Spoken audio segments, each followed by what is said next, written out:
Bien-aimés dans le Seigneur, shalom, que Dieu vous bénisse et bienvenue à cette autre section d'enseignement, de partage de la révélation de la parole de notre Dieu.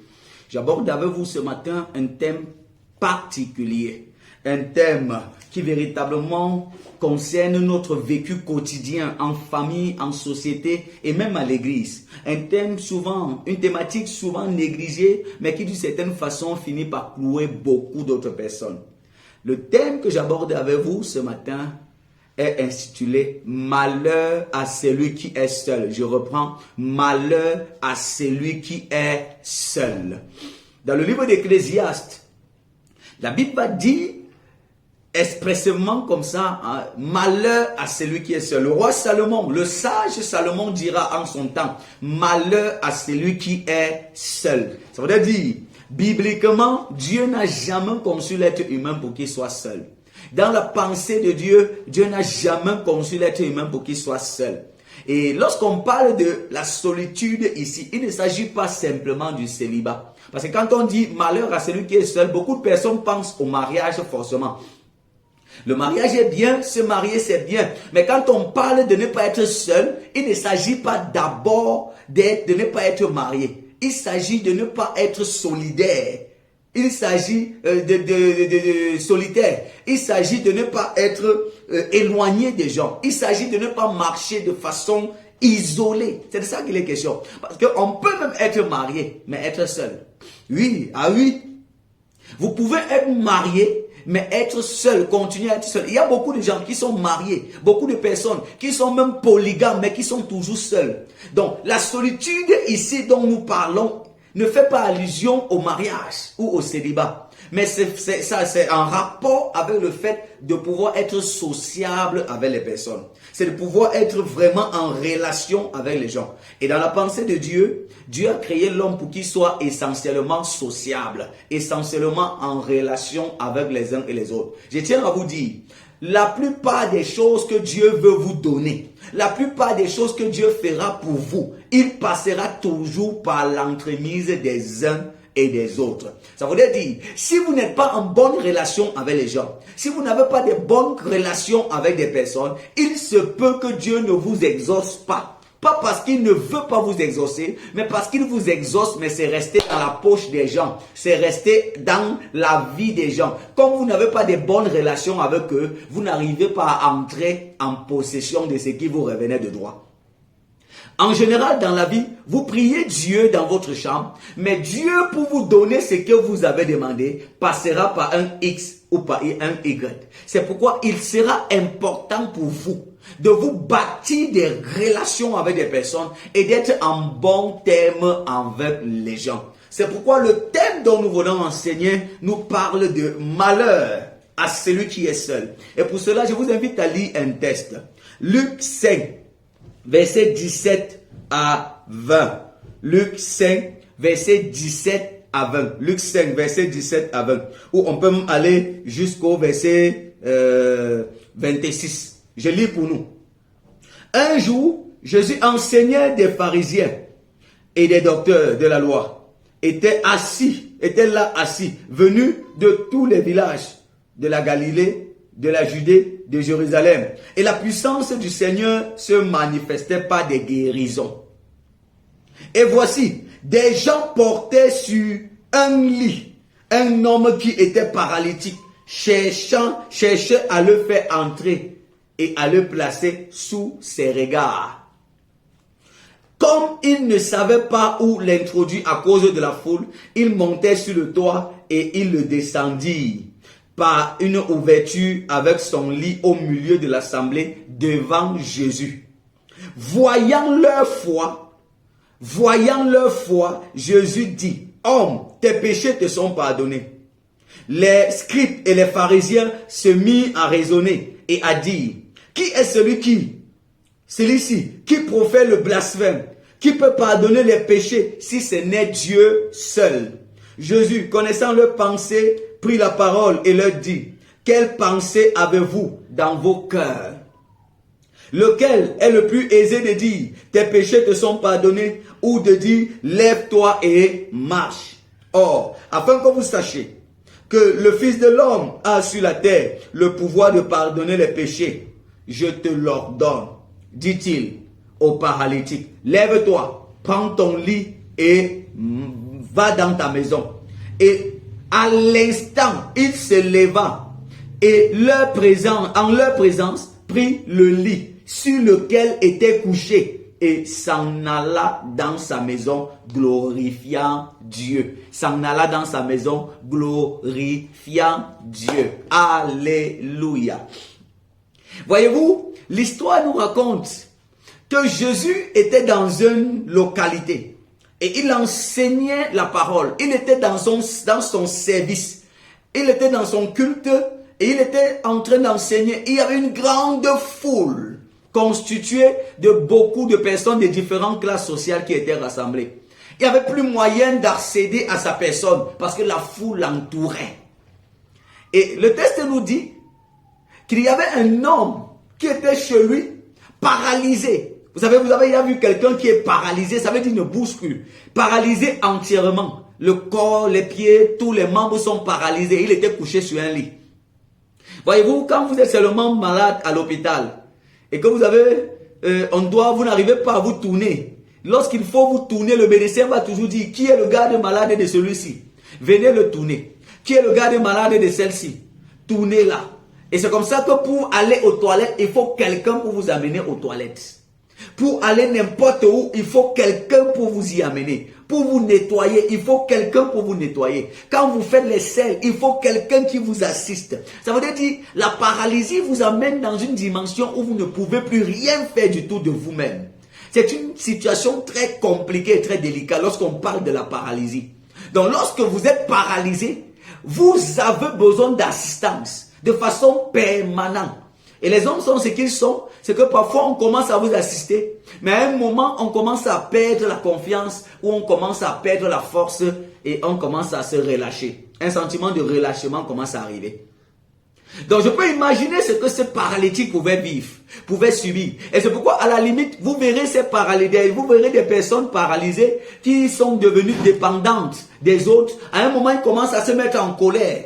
Ces personnes sont souvent animées de violence parce qu'ils se sentent gênés de dépendre de vous. C'est pas facile d'être à tout moment pour avoir la moindre chose. Vous devez demander, vous devez demander. Mais la Bible nous dit que cet homme paralysé était couché sur un lit. Et on ne nous dit pas combien de temps il a fait là. Mais il y a quelque part un monsieur qu'on appelle Jésus, qui est rempli de puissance, qui est rempli de démonstration de puissance, capable de guérir, capable de l'apporter la solution. Mais comment le paralysé va faire pour arriver là-bas? La croisade ne se fait pas de chez lui. Le médecin Jésus n'est pas arrivé chez lui. Jésus qui avait la capacité de changer sa situation, de changer son histoire, n'est pas arrivé dans la maison de cet homme-là. Oh, mes bien-aimés. Mais le texte me dit que pendant que Jésus était en train d'enseigner, et voici des gens portant sur un lit, un homme qui était paralysé, cherchaient à le faire entrer à la place de ses regards. Donc ça veut dire, dans d'autres évangiles, on va nous parler de 4 personnes.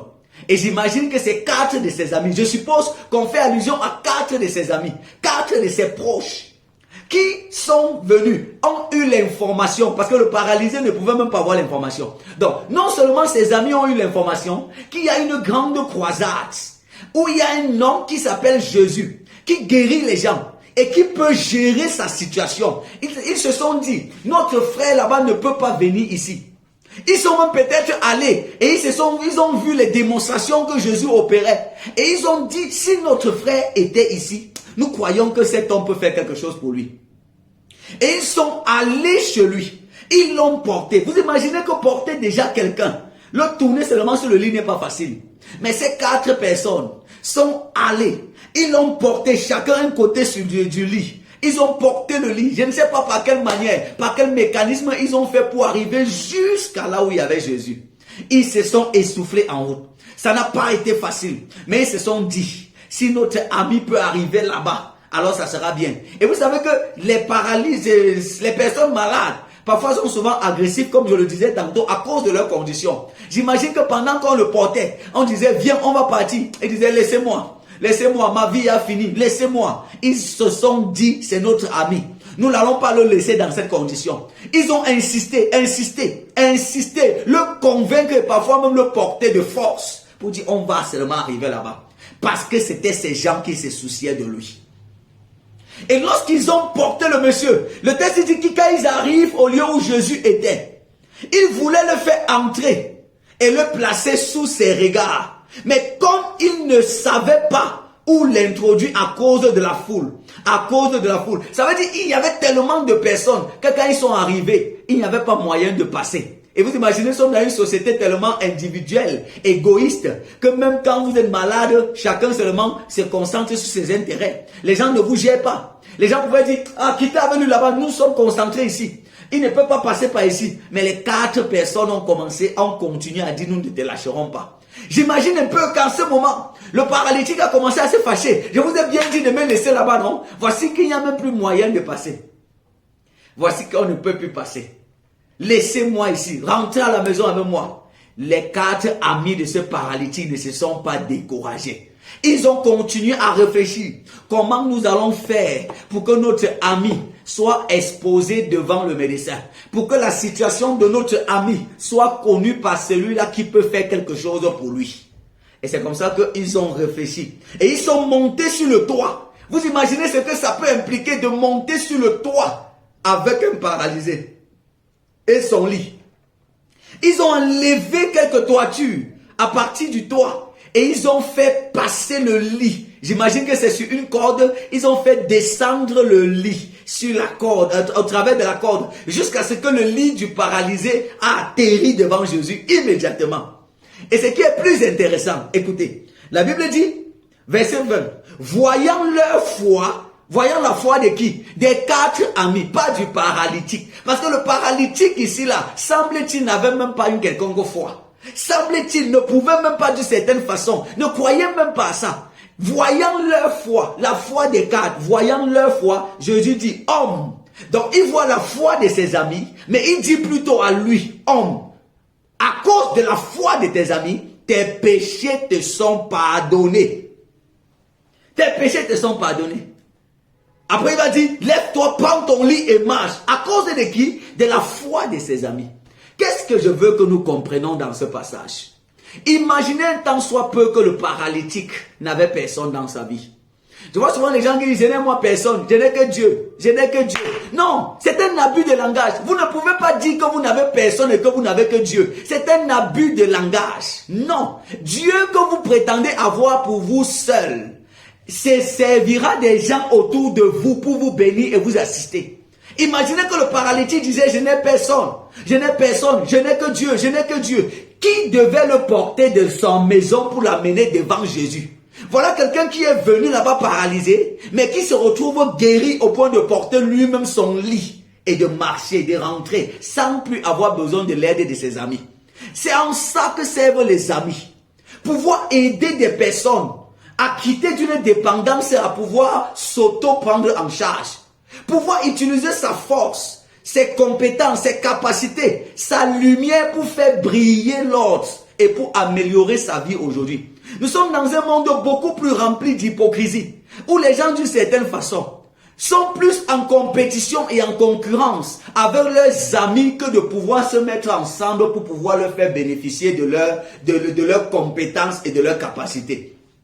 Nous sommes dans un monde où au lieu d'une certaine façon, que les autres qui nous connaissent, que les personnes qui sont à côté de nous et à nos côtés, jouissent de notre lumière et bénéficient de la gloire que Dieu nous a donnée, nous sommes plutôt jaloux, aigris et même méchants vis-à-vis d'eux. Les amis de ce paralytique n'étaient pas paralysés. Ils auraient pu dire, ce n'est pas nous qui avons le problème, c'est sa vie, qu'il fasse comme il veut. Mais ils se sont dit, si nous avons capacité de l'aider, nous devons l'aider. C'est à ça que servent un ami. C'est à ça que servent les personnes. Les gens doivent pouvoir bénéficier de ce que tu as. Les gens autour de toi doivent pouvoir jouir de la grâce que Dieu a mis dans ta vie. Chers hommes, chers bien-aimés, Dieu vous a donné des relations, Dieu vous a donné des compétences, des capacités. Dieu vous a même élevé à un certain niveau de la vie sociale. C'est pour que vous puissiez faire bénéficier de cela à ceux qui vous entourent. D'un autre côté, nous ne devons pas nous retrouver à être seuls parce que notre richesse, ce sont les hommes. Les hommes sont des richesses terribles. Regardez, les 4 hommes ont eu une information qu'il y a quelqu'un qui peut guérir leur frère. Imaginez que ce paralytique ne s'entendait pas avec les gens. Imaginez que ce paralytique n'avait pas bonne réputation. Imaginez que ce paralytique n'avait vraiment personne. Qui devrait lui donner l'information? Est-ce que vous savez que parfois vous êtes aussi pauvre parce que les gens ne veulent, à cause du manque d'information.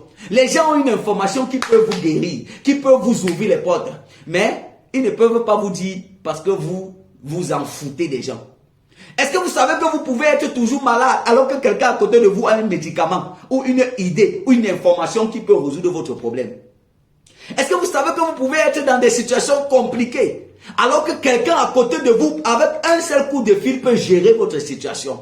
La vraie richesse, c'est d'abord les hommes.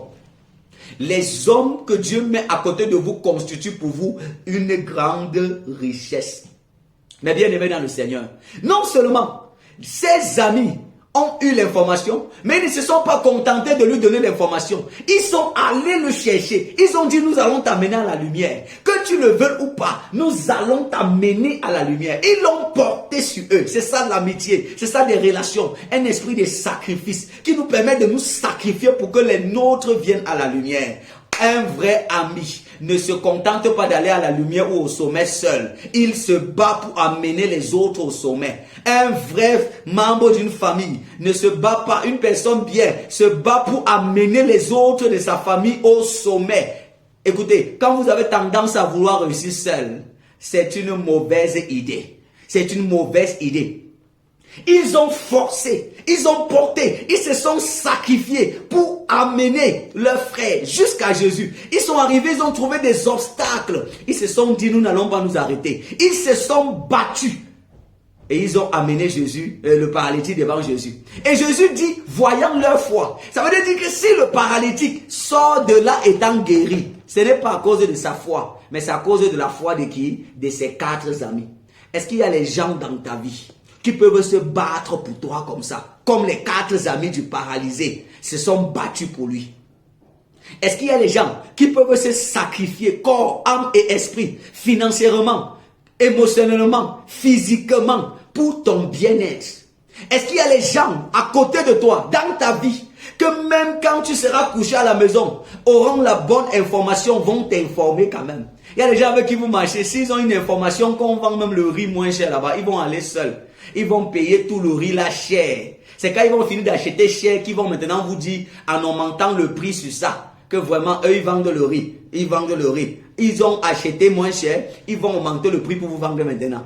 Mais bien aimés dans le Seigneur, nous devons non seulement prier que Dieu nous donne des gens comme les 4 amis du paralytique, capables de voir nos intérêts, capables de travailler pour notre épanouissement, mais nous devons aussi travailler à être de telles personnes pour la vie des gens. Travailler à être des personnes qui sont capables de se sacrifier pour améliorer la vie des gens. Capables de se battre pour que la vie des gens s'améliore. Nous devons être de ceux-là qui se battent pour rendre meilleure la vie de ceux qui nous entourent. Nous ne devons pas être de ceux-là qui se mettent plutôt comme des obstacles à l'épanouissement de la vie des gens. Si vous ne pouvez pas être un pont qui permet aux gens d'arriver au succès, ne soyez pas un marteau qui casse le pont où les gens devraient passer pour être meilleurs. Le paralytique va sortir finalement ayant porté son lit lui-même parce qu'il a été guéri. Vous imaginez la redevabilité qu'il aura vis-à-vis de ses 4 amis. Vous imaginez comment ils seront heureux de voir qu'à cause d'eux, il est devenu bien. Vous imaginez ce que ça peut faire de voir que vous avez contribué au bonheur de quelqu'un. Il n'y a pas de meilleure joie de vous rendre compte qu'aujourd'hui les gens sont bien heureux et que vous avez pu contribuer. Mais bien aimé, contribuer au bonheur et au bien-être des gens. Aujourd'hui le paralytique est libéré. mais parce qu'ils n'étaient pas seuls. Malheur à vous qui êtes seuls. Je parle à tous ceux-là qui sont isolés, qui se sont repliés sur elles-mêmes à cause de quelconques blessures des gens. Sachez que certaines vous ont blessé, mais Dieu utilisera toujours d'autres personnes pour vous restaurer. Certaines vous ont trahi, mais Dieu utilisera toujours d'autres relations pour vous faire du bien. Que vous n'abandonniez pas les relations d'aujourd'hui à cause des mauvaises d'hier. Les relations sont un trésor. Vous devez véritablement savoir entretenir des bonnes relations avec des personnes. Parce que si vous êtes seul, la Bible dit malheur. Malheur à vous. Si vous êtes seul, il y a des choses que vous ne pouvez pas avoir. Il y a des choses que vous ne pouvez pas faire de vous-même. Nous tous, nous sommes l'ensemble de la réalité. Nous sommes le résultat de la fabrication du village. C'est le village qui fait l'homme. Un homme ne se fait pas seul. Aucun homme ne s'est fait seul. Je reprends. Aucun homme n'est arrivé là où il est arrivé de lui-même. C'est un abus de langage. Et c'est même de l'orgueil de prétendre dire je me suis trop battu seul pour arriver là où je suis arrivé. Il y a quelqu'un qui t'a donné une bonne information. Il y a quelqu'un qui t'a donné un bon espace. Il y a quelqu'un qui t'a donné une opportunité et que tu as pu saisir et valoriser. Il y a quelqu'un qui t'a ouvert une porte. Il y a quelqu'un qui t'a aidé. On ne peut pas arriver au sommet seul. Et ce n'est pas un problème d'être aidé par les gens. Dieu a fait le monde ainsi, afin que nous soyons toujours aidés les uns par les autres, afin de devenir ce qu'il veut que nous devenons. C'est le village qui doit fabriquer un homme. Un homme ne se fabrique jamais seul. Si vous vous retirez des hommes parce que vous avez été blessé, vous allez mourir loin de ce que Dieu avait prévu pour vous. Parce que ce que Dieu a prévu pour vous, il a mis différents aspects dans la vie de ceux qui vous entoureront, afin que, en temps en relation avec eux, vous puissiez être façonnés et bâtis. Mes bien-aimés dans le Seigneur, que le Seigneur vous donne des bonnes personnes, comme ces 4 amis. Des amis que même quand ils seront en haut, ils descendront en bas vous chercher. Des amis que même quand ils seront heureux, ils viendront partager leur bonheur avec vous. Et que Dieu vous donne aussi à vous d'être de bonnes personnes dans la vie des autres, qui travaillent à améliorer leurs conditions. Shalom, que Dieu vous bénisse. J'étais l'évangéliste Norbert Ngembou, enseignant de la parole de Dieu. Vous pouvez nous contacter, poser les questions et nous vous accompagnerons. Abonnez-vous à nos différentes pages Facebook, YouTube et TikTok. Shalom.